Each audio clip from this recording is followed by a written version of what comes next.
আমরা এই মুহূর্তে এমন একটি এলাকায় এই অনুষ্ঠানটি উদযাপন করছি যেখানে বহু মানুষ সচ্ছল অর্থনৈতিকভাবে স্বাবলম্বী মানুষ আছেন। এই সকল মানুষের কাছে আমি বিনীত অনুরোধ করব যে আমরা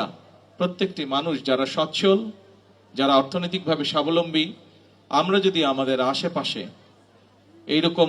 অসহায় অসচ্ছল মানুষ যারা আছেন তাদেরকে যদি আমরা অর্থনৈতিকভাবে স্বাবলম্বী হতে সাহায্য করি, তাহলে নিশ্চয়ই আমরা বাংলাদেশের অবস্থার পরিবর্তন একদিন করতে সক্ষম হব। আজকে শহীদ জিয়ার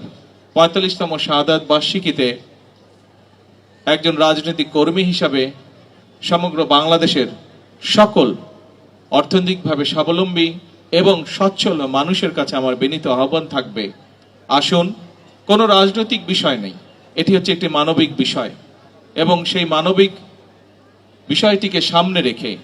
আমাদেরকে যে আল্লাহ তাআলা আমাদের যে সকল মানুষকে অর্থনৈতিকভাবে স্বাবলম্বী করেছেন, আমরা আমাদের সেই স্বাবলম্বিতার থেকে কিছুটা অংশ দিয়ে আমরা যতটুকু পারি, যে কয়জনকে পারি, অসহায় দুস্থ মানুষকে নিজের পায়ে দাঁড়াতে সাহায্য করি। শহীদ জিয়ার ৪৫তম শাহাদাত বার্ষিকীতে এটাই হোক আমাদের সেই প্রত্যাশা, এটাই হোক আমাদের সেই চাওয়া।